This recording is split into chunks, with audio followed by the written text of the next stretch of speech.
Dum, da, dum, dum. How beautiful is that? Here we are at another a beautiful beach in Newquay, just outside Newquay in Cornwall. This one's called Morgan Porth, and here we are for day 2 of our mental health awareness chats with Pep Talks, and we're going to talk this week about fear and anxiety. And people say to me, "You talk about fear and anxiety quite a lot, Pep." I do, because like I said, it held me back for years and years and years. And if you know your enemy, you don't have to worry about anything. So this week, yesterday we spoke about recognizing the fear and anxiety. Today we're going to learn a little bit more about it, and then tomorrow we're going to talk about it and the importance of you talking to other people. Then we're going to learn to write about it and the things you can write about and the exercises, and has to do with journaling and writing poems. And then on Friday we're going to celebrate it. And today I'm just going to show you a little hand model of how the brain works and what happens inside your brain when you become fearful and anxious. Until then, have a look at this lovely view again. How are you? I've just been those little dogs came up and jumped into the interview, but they've run off.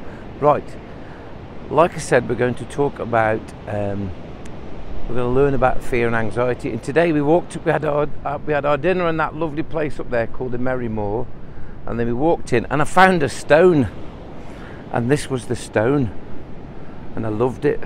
It's got a little message on the back, and it's one of these. Paula said I've got to leave it for somebody else, but I want to take it home with me. But it says here, "Never be anxious about the next day, for the next day will have its own anxieties." Matthew chapter 6 verse 34, and that's for jw.org. But I love it. Can I take it home with me? Come on. Yeah.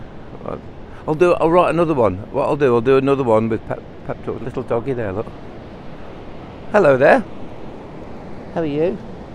How are you? Are you alright? So, hopefully there were no more little dogs coming to join the video. But if they do, they're more than welcome, because I love dogs.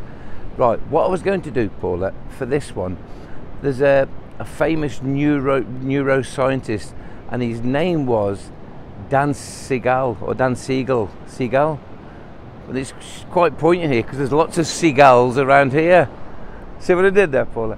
Anyway, and what Dr. Siegel did, he did a model of the brain using your hand, and what happens when you get a bit anxious. I'm going to show it to you.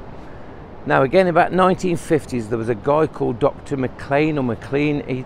He discovered that the brain, it comes in 3 parts, and it's called the triune brain. Obviously, it's quite in depth. But what Dr. Siegel did was simplify it for young people. So, what you've got here, if you imagine, like your arm is your spinal column, and then at the base of your wrist is like the base of the skull. Now, the first part of your brain is your lower brain there, and that's called the reptilian brain, and that's like your survival brain. It's like, you know, when it teaches you to, it breathes when you're asleep, it tells you when to swallow, it tells you when to blink, but it doesn't really do much more, you know what I mean? And then the next part of your brain, the sort of middle part of your brain, is what we call the emotional brain, or called the limbic system. Now, there's a little fella inside the limbic system called the amygdala. I'll talk about him in a minute. So you've got the lower part of your brain is the reptilian brain. The middle part of your brain is called the limbic system, or the emotional brain. And then around the top, you've got your thing called your neocortex, and that's your thinking brain. And that's the one that's it's able to dream and hypothesize and analyze, and you know. And then the front part of your brain is your prefrontal cortex, and that's all to do with emotion. So, recap. The lower part of your brain is just like your survival brain. That's your reptilian brain. In the middle part of your brain is your limbic system, or your emotional brain, you've got a little fella here called the amygdala, and then wrapped around the top is the neocortex, or the paleomammalian brain, and that's all to do with thinking. And then you've got the prefrontal cortex at the bottom. Now, the little amygdala is important because he's got the ability to close down the brain. So all his job, he just looks, he just searches for danger, and when he sees danger, he closes down the brain, and he has the ability to do that. So if you imagine reptilian brain, limbic system tucked inside with your neocortex over the top, and if you go around like that all the time, life's great.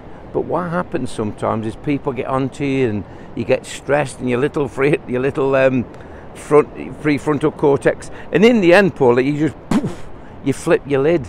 And that's where, so the lid of the brain, you flip your lid, and when you flip your lid, you're back into survival mode. And that's when you're in an argument, you say things to people you wish you hadn't done. That's when you make rash decisions.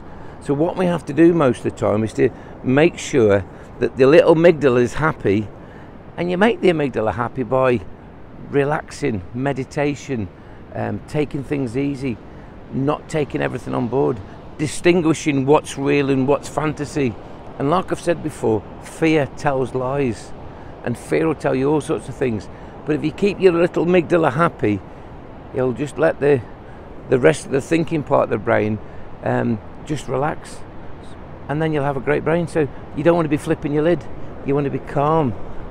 So that's what's called the three-part brain: reptilian brain, emotional brain, which is the limbic system, the neocortex, or the paleomammalian brain that wraps around, and then you've got the prefrontal cortex. But when you get stressed, you flip your lid. Don't be flipping your lid. Come down to Cornwall and have a bit of that. I'll see you tomorrow. Love you all. Until tomorrow, just be brilliant. Have a look at that. Isn't that beautiful?